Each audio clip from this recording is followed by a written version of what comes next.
Class 10 geography chapter 1 resources planning in India. Bharat में संसाधनों का नियोजन या यूज किस तरह से होता है उसके बारे में हम यहाँ पढ़ने जा रहे हैं। Resources planning is a complex process which involve identification and inventory of the resources across the region of the country. Bharat में जो संसाधन है उसकी प्लानिंग करना बहुत ही मुश्किल है, क्योंकि जैसा कि हम लोग जानते हैं हमारे यहाँ जो भी राज्य हैं सबकी जोग्राफिकल कंडीशन अलग अलग है। कोई बहुत ज़्यादा गर्म है तो कहीं बहुत ज़्यादा सर्दी है, तो इस हिसाब से अगर देखा जाए तो ये चीज़ बहुत ज़्यादा ही मुश्किल है। दूसरा, अगर संसाधनों की पहचान भी अगर की जाती है तो उनके लिए वहाँ सर्वेक्षण करना, मैप बनाना, उस जो रिसोर्सेज है उसकी क्वालिटी को चेक करना और उसके लिए योजनाएं बनाना बहुत ही मुश्किल काम रहता है। संसाधन विकास योजना, राष्ट्रीय विकास योजना में भी स्थापित करना होता है। अगर देखा जाए तो आज़ादी के बाद हमारे यहाँ जो संशोधन रहे हैं उसके उद्देश्य की पूर्ति के लिए पंचवर्षीय योजनाएं जो थी, फर्स्ट 5 ईयर प्लान लॉन्च किया गया था। दूसरा कि किसी भी क्षेत्र अगर हम देखा जाए कि किसी भी क्षेत्र में जो रिसोर्सेस होते हैं वो जब आवश्यक, ये जरूरी नहीं कि वहाँ पर वो डेवलप्ड सिटी भी हो। जैसे कि अगर देखिए कोई राज्य है वहाँ बहुत सारे संसाधन भी है और फिर भी वो पिछड़ा राज्य है। बहुत से ऐसे भी राज्य हैं जो जहाँ संसाधन तो नहीं है मगर फिर भी वो पिछड़े नहीं है, डेवलप्ड सिटी में है। तो इस तरह की चीज़ें को हम लोगों को यहाँ पर देखने को मिलते हैं। दूसरा यह है कि हमें यह भी ज़रूरी है कि हम जो भी रिसोर्सेस है उस पर आत्मनिर्भर बने।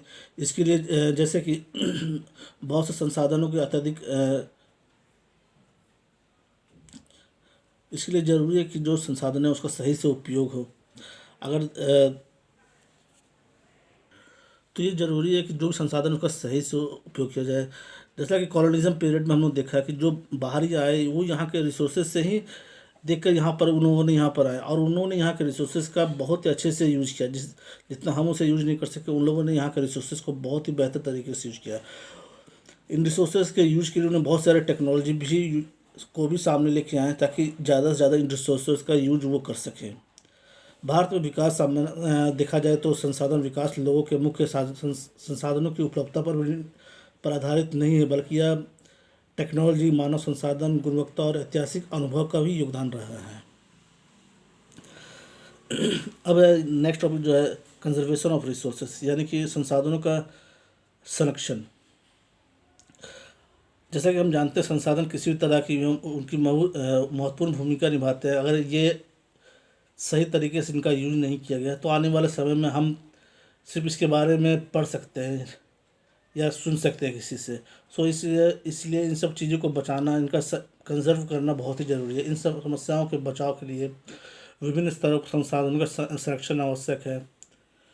उदाहरण के लिए गांधी जी ने संसाधन संरक्षण पर अपनी चिंता भी इन शब्दों में व्यक्त की थी। हमारे पास हर व्यक्ति की आवश्यकता पूर्ति के लिए बहुत कुछ है, लेकिन किसी के लालच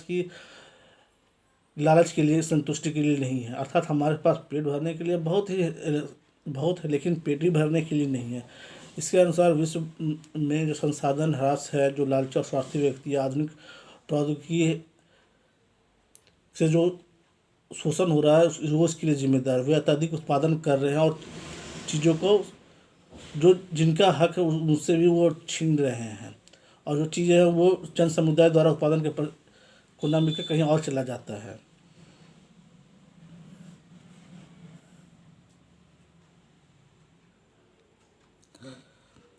नेक्स्ट टॉपिक जो हमारा है लैंड रिसोर्सेज, जो नेक्स्ट वीडियो में हम देखेंगे।